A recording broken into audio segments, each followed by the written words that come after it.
If AI does destroy us, the cause will likely be us proceeding too quickly without caution. Wisdom comes from experience. We typically must do, then reflect to determine which paths to avoid and which to choose.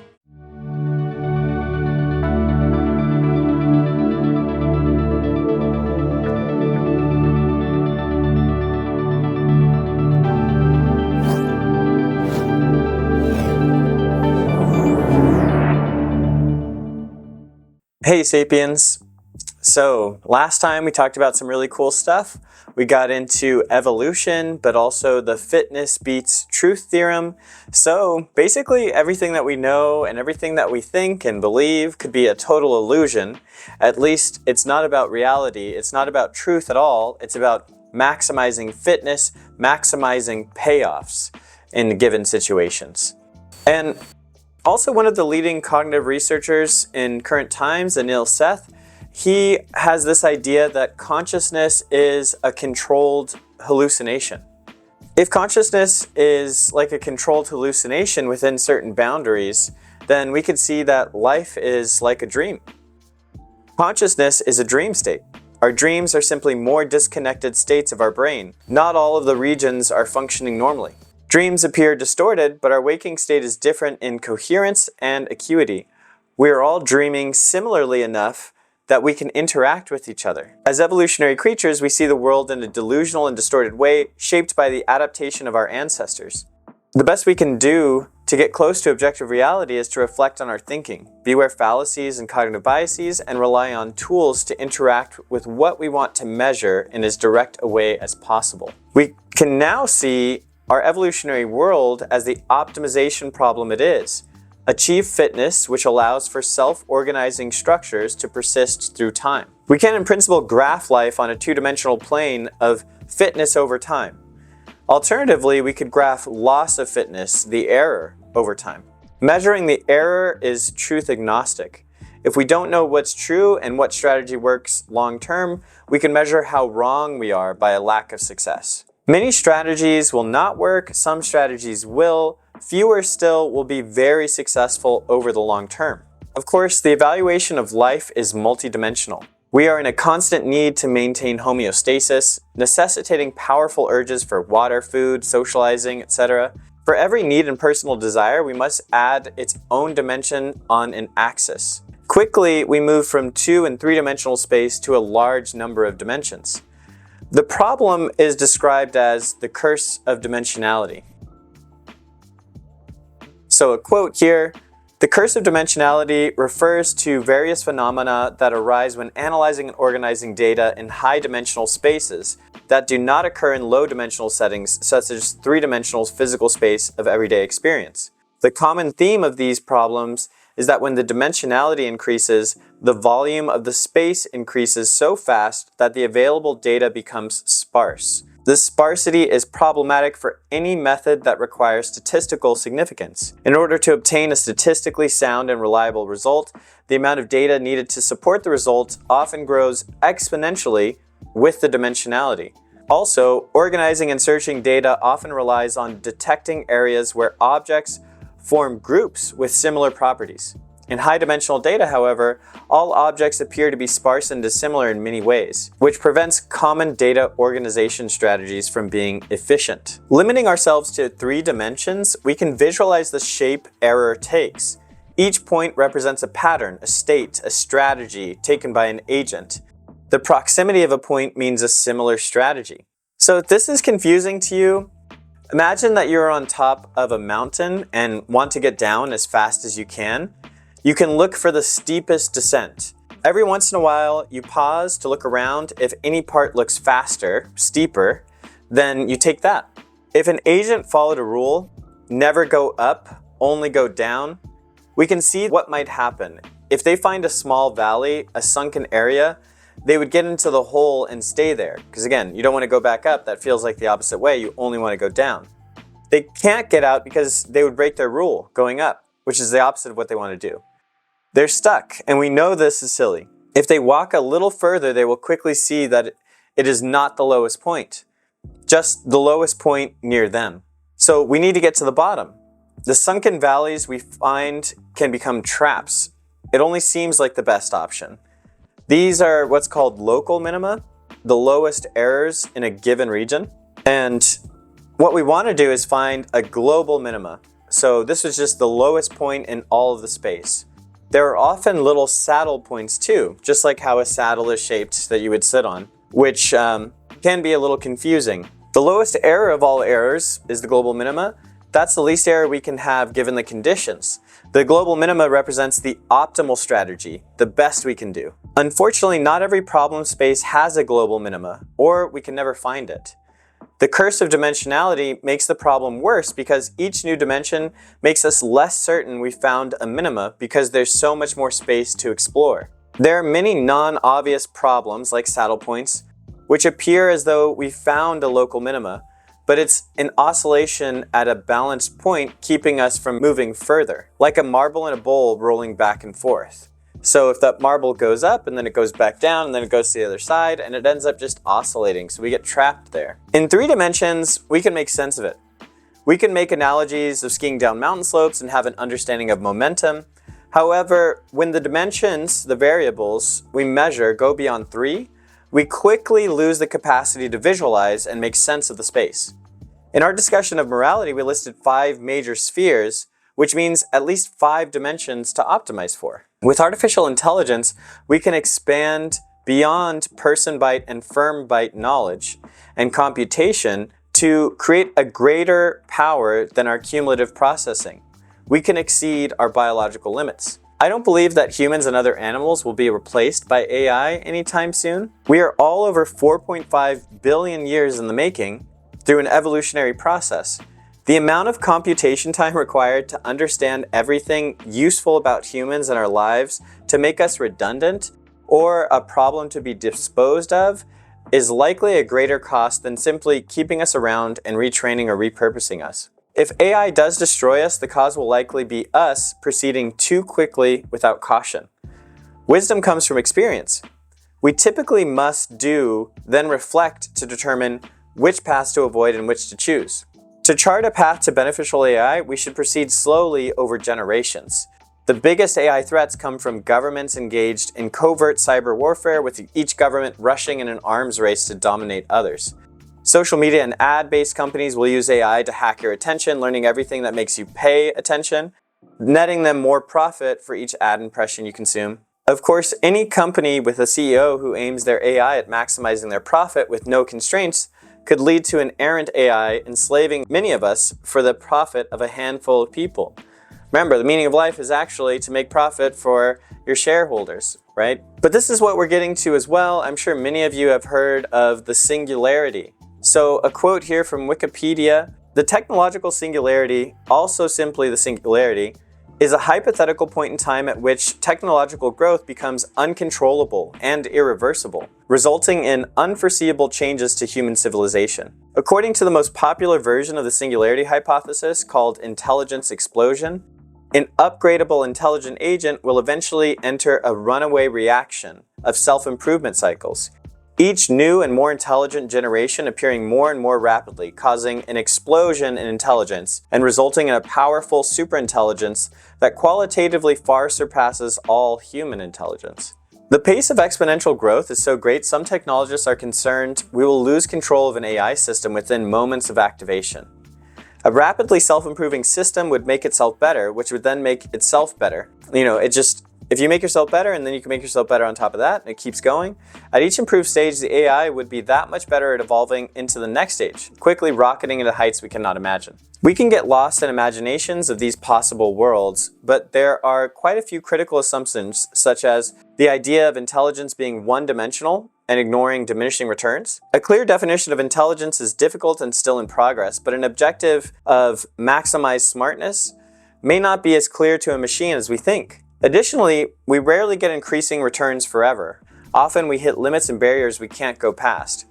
We can only make designs so efficient before we run into the impassable laws of physics. Others have pointed out the nature of empirical scientific knowledge is to test. Even a superintelligent AI would need to verify its hypotheses and perform experiments. However, despite all this, a few ideas have reignited my belief in a superintelligent AI. Schmidhuber's idea of compression drive gives a basis for elusive, generally intelligent behavior. He proposed a formal theoretical model of self-improving AGI called girdle machines, which have interesting properties. Researchers proposed other theoretical models such as AIXI, A-I-X-I. Convincingly to me too, there's also in Judea Pearl's The Book of Why, the authors show a general method of inference from big data providing causal reasoning. Framing the criticism of superintelligence from the perspective of Pearl's ladder of causation, seeing, doing, and imagining, AI systems are at the seeing association level. They have incredible amounts of data, but they lack the ability to imagine. Superintelligence would be having a superhuman imagination, where imagination is adjusting the weights or probabilities of a causal model. To have a causal model which is tied to reality, an intelligent agent would need to do, which is to intervene, experiment, and update its causal model. Through the work of Pearl and many others, researchers have discovered a general algorithm for transportability, taking the data and results of one population and applying it to another. Pearl explains the rule developed by Ilya Spitzer as the rule is quite simple. If you can perform a valid sequence of do operations using the rules from chapter 7 of his book, that transforms the target quantity into another expression in which any factor involving S is free of do operators. Then the estimate is transportable. That's the Book of Why, page 418. So basically there are some equations and some ways to manipulate where you can just go from association to not just correlational, but to causal reasoning and understanding, if the results are transportable. So additionally, even if a study is not transportable and doesn't meet the criteria, we can still use the data to estimate specific connections when those conditions in one study are not contaminated. Elias Barenboim extended Spitzer's work on the do calculus to a general algorithm. So e.g. it's P with W given X can be updated by combining these estimates of P, W given X from other studies. We can increase the precision of this sub-expression. By carefully combining such sub-expressions, we may be able to synthesize an accurate overall estimate of the target quantity. There is a similar argument to handle selection bias. What was once a threat is now an opportunity. If we understand the mechanism by which we recruit subjects for the study, we can recover from bias by collecting data on the right set of deconfounders and using an appropriate reweighting or adjustment formula. Barenboim's work allows us to exploit causal logic and big data to perform miracles that were previously inconceivable. Another quote here, instead of seeing the difference between populations as a threat to the external validity of a study, we now have a methodology for establishing validity in situations that would have appeared hopeless before. It is precisely because we live in the era of big data that we have information on many studies and on many of the auxiliary variables that will allow us to transport results from one population to another. So this book, The Book of Why, was really inspiring to me, and again, it pushed the limits of what I thought was possible by a super intelligent AI, because it seems there are a different way of understanding statistics to do things that many of us probably don't think are possible, which now with causal understanding, this new form of logic, if we can get a machine that's capable of reasoning in this way, again, miracles will happen with this data. Right now, with some of these language models, we've used all the text on the internet, but there are so many videos, and it just seems like there's more we can do, because this is like a blurry snapshot of the internet, right? It's like 1% of the internet, but imagine if that was very carefully curated by a machine mind. I will say though, as far as alignment goes, I would hope, I believe, a properly aligned AI will only grow more moral with knowledge and computation. So we just talked about ethics, but to get into how ethics could be applied in artificial intelligence, well, I want to say moral feelings in humans are based around the 5 spheres of morality: harm, authority, fairness, purity, and community. As individuals, we have different weightings for each principle. Our sense of morality is likely evolved from our sense of taste. So I really think there's something in, if our sense of taste is a biochemical algorithm, well, evolution is a tinkerer, not a creator. So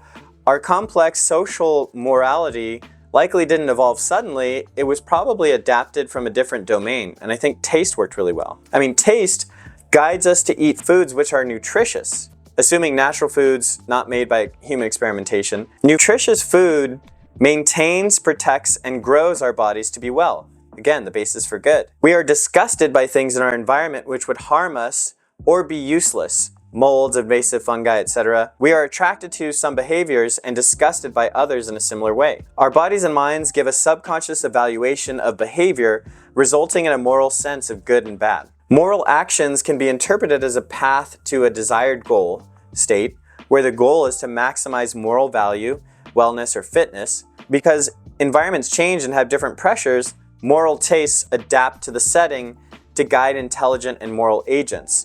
Just like a sense of taste is regional as well. The more complex the environment, the more complex the moral system and evaluation. Much of our morality is based on wellness and disgust. Creatures evolve a sense of disgust to guide their nutrition as part of their self-organizing dissipative structure. A being's structure, its energy flows, determine what input would be toxic, causing multiple crises. Looking deeper into our moral senses show evolution simply copied the process for disgust of food to social behavior. So I conjecture the algorithm our bodies compute to determine disgust has worked so successfully because it is similar in nature to Euclidean distance. We should greatly respect our innate moral senses. Evolution honed our intuitions over 4.5 billion years. However, in terms of potential knowledge and computation power, an AI system could find superior sequences of actions to maximize morality. An AI system can also adapt and respond to new situations faster than our moral senses. Human morality is built on genetic and epigenetic responses, which is objective reality, giving rise to our personal moral feelings, subjective reality, influenced by the moral standards of our time and society, which is intersubjective reality of society's beliefs, and the objective reality imposing boundaries and limitations. Our genetic moral senses are at least 10,000 years old. We're wired for close human bonds of small groups. Humans had to adapt to larger groups, and we should be careful if our moral senses disagree with what is rational in a given situation.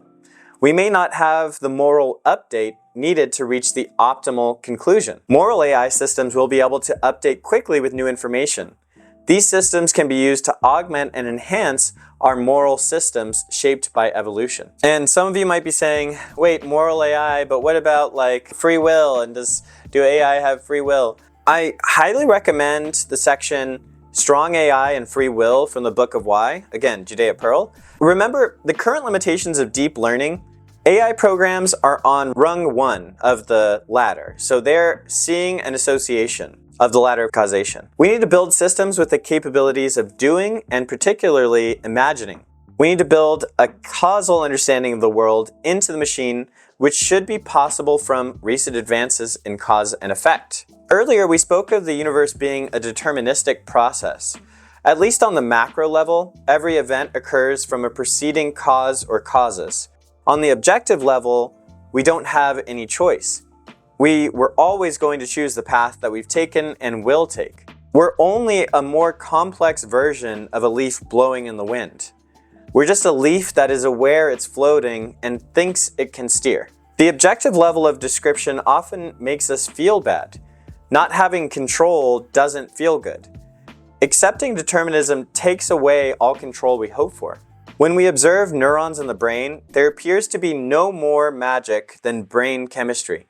Neurons fire and never appear to break the natural laws of physics. Every moment of your life determined by mechanistic chemical signaling. At the same time, determinism doesn't feel true. Don't you feel like you make choices? Right now, I can choose to touch my nose or not. How do we join these descriptions of objective and subjective reality? Because objectively, it really seems like determinism is true. We have no choice. But subjectively, I make decisions all the time. Pearl is a compatibilist. He believes that free will and determinism are philosophically coherent, and we can explain both worlds, a determined universe and our inner experience. Free will is actually imagination, the highest rung of the ladder of causation. Choices and options are what-if scenarios. We have causal models of the world which allow us to ask, what if I had changed my mind? What if I had taken a different action which would lead to a better outcome? Quote here, this expression is mathematically the same as the effect of treatment on the treated, mentioned in chapter 8 of his book, and we have lots of results indicating how to estimate it. Given the fitness beats truth theorem, we should consider that free will is an illusion. Remember, senses outside the body need to be more precise. Senses inside the body can be vague enough to satisfy needs. What computational benefit is there to free will? And a quote, "I think that understanding the benefits of the illusion of free will is the key to the stubbornly enigmatic problem of reconciling it with determinism. The problem will dissolve before our eyes once we endow a deterministic machine with the same benefits." The benefit of free will. Well, let's look at what neural activations are considered willed or intentional and unintentional. And this is a quote from the Wikipedia page on moral development, because we can also look at how morality develops in human beings over time. 5 components make up people's concept of intentionality. An action is considered intentional if a person has A, a desire for an outcome, B, a belief that the action will lead to the outcome, C, an intention to perform the action, D, skill to perform the action, and E, awareness while performing it. So in this section of the Book of Why, which I'll try to paraphrase, in many cases voluntary actions are recognized by a trace they leave in short-term memory, with the trace reflecting a purpose or motivation. So Pearl also uses the example of a soccer game. So if you imagine a player at the center of the match and they have all these intentions, maybe they want to impress people, maybe they just really want to win the game. And at the time, when they make a choice, say they go to score a goal, there's thousands of actions which are competing for their attention, thousands of options that they could take. And at some point, maybe later we can ask why they took a certain action, but we're asking that person, that soccer player, to reflect on their own mind, think about what they had wanted and how they evaluated their actions. Pearl says too, rationalization of actions may be a reconstructive post-action process. In the heat of the game, thousands of things compete for their attention. The crucial decision is which signals to prioritize, and the reasons can hardly be recalled and articulated. So Pearl breaks this down into 2 questions that AI researchers are following, and it's about function versus simulation, with the first driving the second. So function is driving simulation. And once we understand what computational function free will serves, then we can start developing these in software. So this illusion of free will gives us the ability to speak about our intents and to subject them to rational thinking, possibly using counterfactual logic. So imagine that your coach pulls you out of the game afterwards and they saw you made a bad mistake and they're like, "You should have passed the ball to Lewis."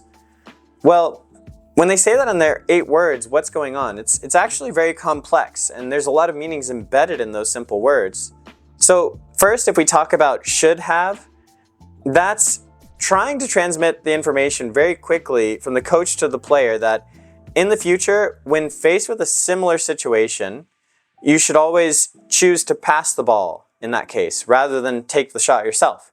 So at that same time, if we think about this from a computational perspective, the similar situations are far too numerous to communicate, and that's when we use the should have. So the coach points to the player's action, which is representative of the player's intent at decision time. And by saying that was a bad move, the coach is asking the player to identify software packages that led to the player's decisions and reset those priorities among the passages to pass the ball. So it's actually really complex what's being communicated, but who would know those software packages to run, to pass, to evaluate? Who would have better access to those software packages, or you could say neuronal pathways, than the player themselves? We can't go inside someone's brain and tweak it around. We have to communicate to them that they need to edit their own mind and change their own evaluation and their own behaviors. They're nameless neural paths that can't be referenced by the coach or any external observer. So it's really about intent-specific analysis.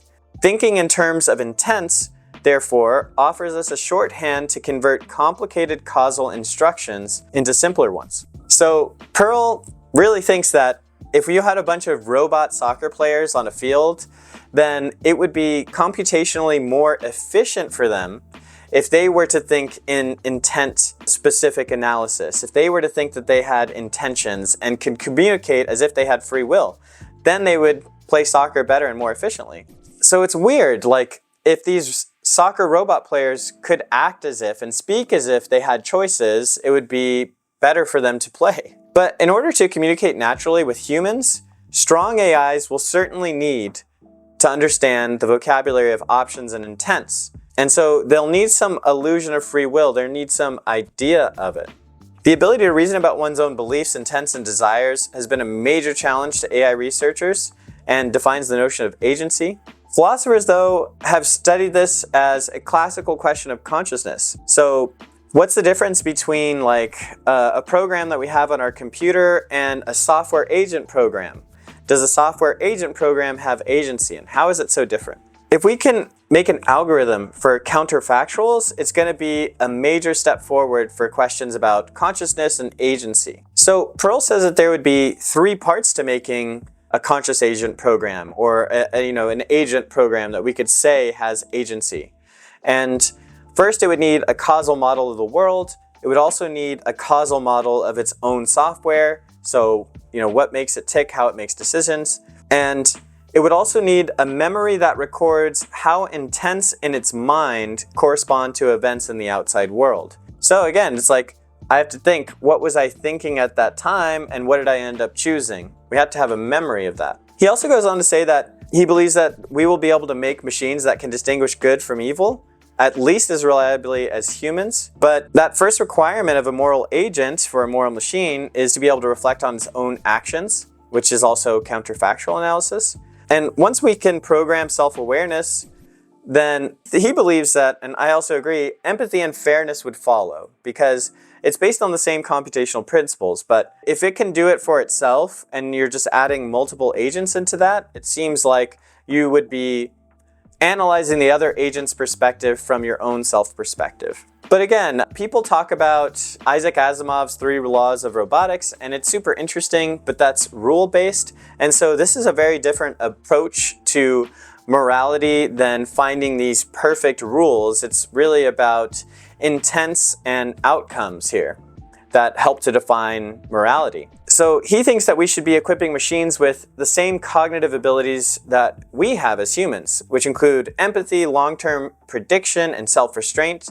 And then we would allow them to make their own decisions. So basically too, the more we are able to engineer morality into a machine, then these horrible apocalyptic scenarios where the AIs take over and we're being destroyed, those start to fade away into irrelevance, and the more we can understand this. So moral AI is extremely important, and it seems that we can be capable of doing it.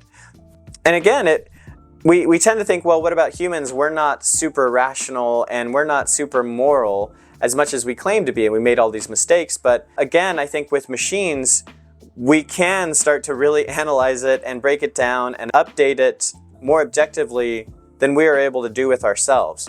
And perhaps we could make an extremely rational moral agent. Pearl is saying, just like we assigned AI to play Go and chess, and we created something that went past our creative abilities and we're able to learn from it, maybe we can learn from a moral superintelligence as well. So he says, there's no reason to refrain from building machines that are better able to distinguish good from evil than we are, better able to resist temptation, better able to assign guilt and credit. And yeah, we'll be able to depend on these super moral machines, and we'll be able to learn how our own free will works better and how to manage it. And he says, such a thinking machine would be a wonderful companion for our species and would truly qualify as AI's first and best gift to humanity. So this is a really optimistic way of looking at it, but if we really think about, shouldn't we be engineering, in as clear a way as we can, a moral agent?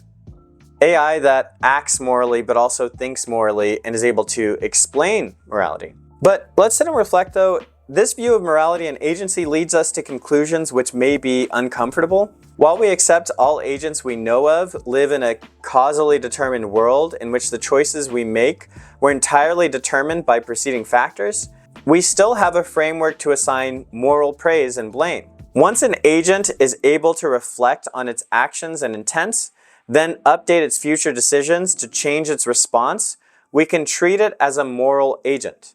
Moral agency is on a continuum according to the abilities of the agent. The better able an agent is at self-reflection and update, the more moral they can act. The less able an agent is to act morally and update, the less they should be morally judged. In a species example, lizards are unable to learn new movement patterns. They don't have the ability in their brains to update. Lizards are not moral agents because they act on pure instinct, how they were self-organized. Homo sapiens learn throughout their lifetime to act morally, reflecting and updating. If a person has poor executive control, meaning they have limited short-term memory and difficulty resisting impulses, they are less accountable for their actions.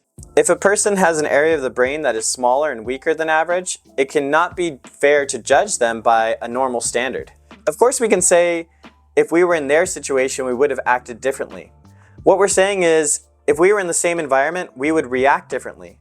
But the judgment is based on an entirely different situation with the person removed. We're judging the intents and control of the agent, which we changed when considering ourselves in their position.